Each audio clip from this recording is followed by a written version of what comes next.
Bonjour Jean, bonjour Michel, donc c'est Antoine Caillot. Voici TIMS, le télescope d'études amateurs des supernovas, le 500. J'ai reçu votre DLL, j'ai fait des essais ce matin et cette petite vidéo pour vous dire encore merci et pour vous montrer quand même que vos efforts n'ont pas été vains. Donc le télescope est pointé sur sa position de parc, donc vraiment pointé plein sud. Et on va faire 3-4 pointages pour vous montrer que ça fonctionne bien. Donc j'utilise Prism, Prism version 10 et le MCNT32 qui, je pense, tout est à jour. Donc c'est parti. Donc, des parkings.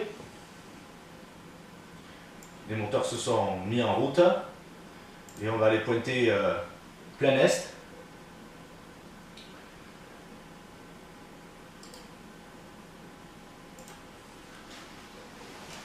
Et c'est parti.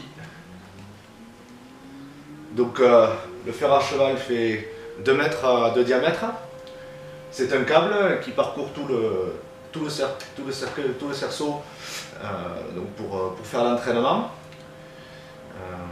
Voilà, le télescope propose donc sur cette bande, et c'est cette bande qui sert de diamètre d'enroulement. On a 640 fois de réduction sur l'axe horaire et 480 fois sur l'axe déclinaison. Donc pour le moment, j'avais réalisé il y a quelques années un prototype de tube serrurier pour un 300. Comme il traînait dans l'atelier, je l'ai mis dans la monture parce qu'il m'embêtait par les pieds et puis ça fait un peu de charge. Le gros faisceau au-dessus, c'est le faisceau qui alimente toutes les caméras. Et ce petit tuyau là représente l'axe du porte-oculaire.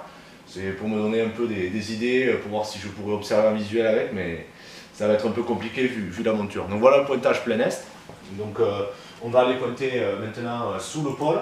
Donc comme disait Jean, il n'y a pas grand chose à voir sous le pôle. Il y a M81, mais on va aller le pointer. Rechercher M81. Ok. Voilà, voulez-vous pointer? Oui. Et là, vraiment bravo parce que on va voir qu'il fait vraiment son travail. D'abord l'axe horaire,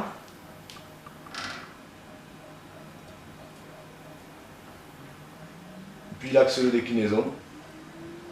On va passer par le pôle.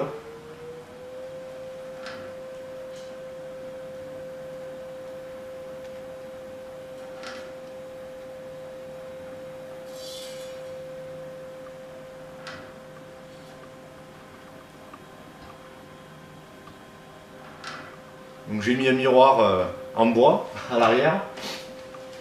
C'est pour me donner la dimension du miroir final. Et à l'atelier, ça me permet de mettre mes gros doigts dessus sans rien salir. Voilà. La caméra d'alimentation, l'alimentation de la caméra, pardon, qui va servir à ce télescope. Donc c'est une caméra en or qui est assez lourde et dont l'alimentation est volumineuse et déportée.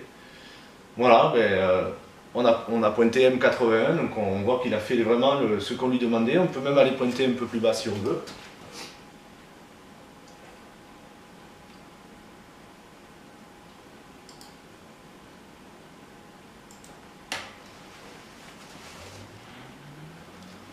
Voilà, donc on va aller pointer plutôt vers le nord-ouest. Donc on voit encore une fois qu'il fait là, à ce moment-là, d'abord l'angle horaire et ensuite l'axe de déclinaison pour venir vraiment pointer le plus bas possible. Donc moi j'ai des obstacles dans le paysage qui font que ces pointages-là, c'est vraiment la limite. J'irai guère plus bas, quoi. J'ai des maisons un peu à l'horizon, donc voilà. On va lui réclamer un pointage à l'ouest.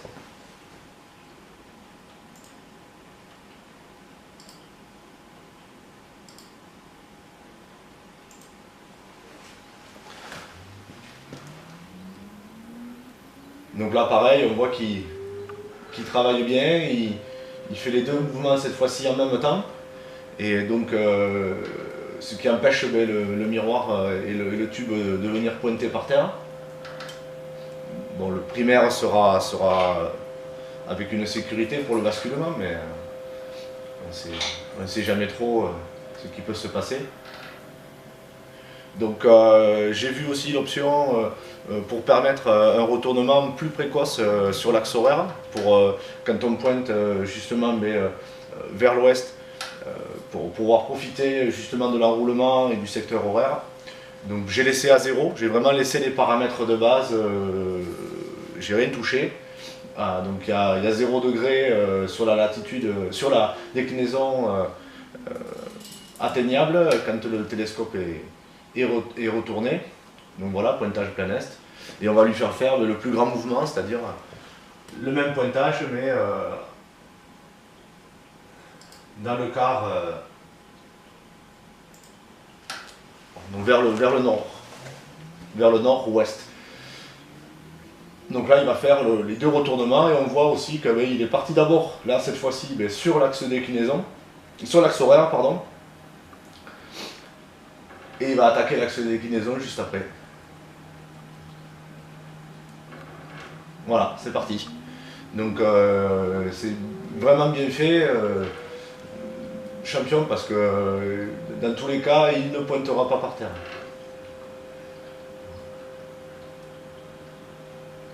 Donc cette cage centrale, c'est une partie du tube définitif qui sert de support. Je vous montrerai à la fin de la vidéo les 2 morceaux du tube qui restent. Donc j'attends l'optique illuminée pour finir d'assembler le tube, connaître la focale précise, peindre le tube. Donc le télescope devrait être prêt dans l'été ou au tout début de l'automne. Je suis en train de construire la cabane qui va accueillir ce gros bébé parce que la cabane en ce moment est trop petite pour accueillir Teams.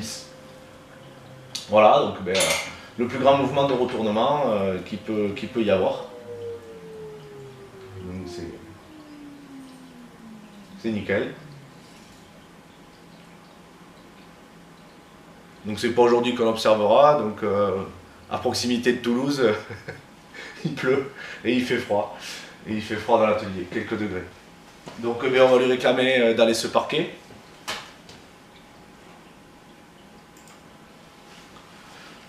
Voilà, et pendant ce temps-là,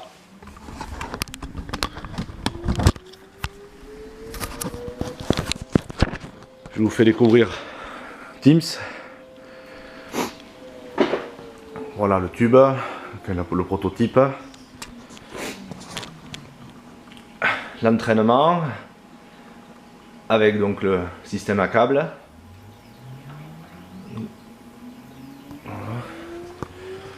Voilà la partie avant du tube avec le rotateur de champ et le porte-oculaire motorisé, son boîtier de commande, le boîtier à l'arrière ici de commande électrique,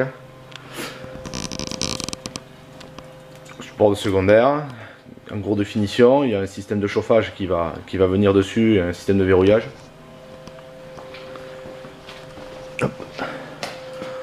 Voilà, avec les alimentations ici et puis les différents petits moteurs qui piloteront les pétales de verrouillage des optiques. Le support de primaire, la partie arrière du tube. Voilà, avec son système de collimation et de verrouillage. La ventilation sur la face. Et la ventilation à l'arrière pour l'extraction. Pareil avec des moteurs de verrouillage de pales. Et le moteur de déclinaison. Donc voilà. La structure de Teams.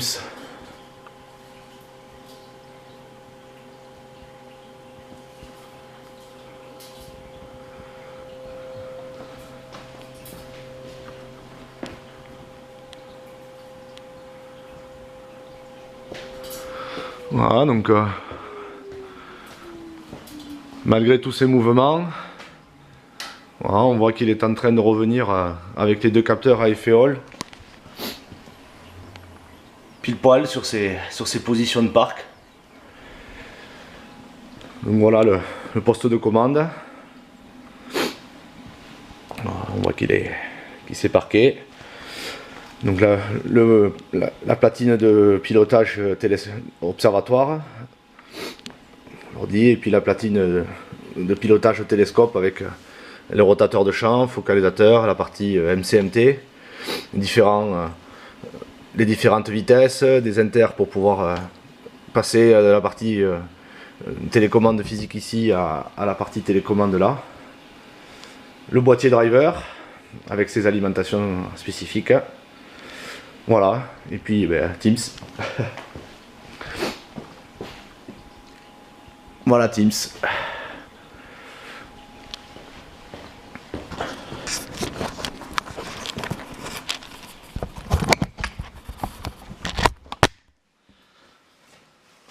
Encore une fois, merci beaucoup, vraiment à tous les deux. C'est vraiment extrêmement gentil d'avoir fait ça pour moi. Voilà, il y a beaucoup de gens qui m'ont aidé pour ce projet. Des petites mains pour manipuler la structure ou pour faire certaines choses. Et c'est vraiment génial. Donc j'espère pouvoir vous le montrer bientôt peint et dans sa cabane. Et surtout vous montrer les images faites avec. Donc merci encore et à bientôt j'espère.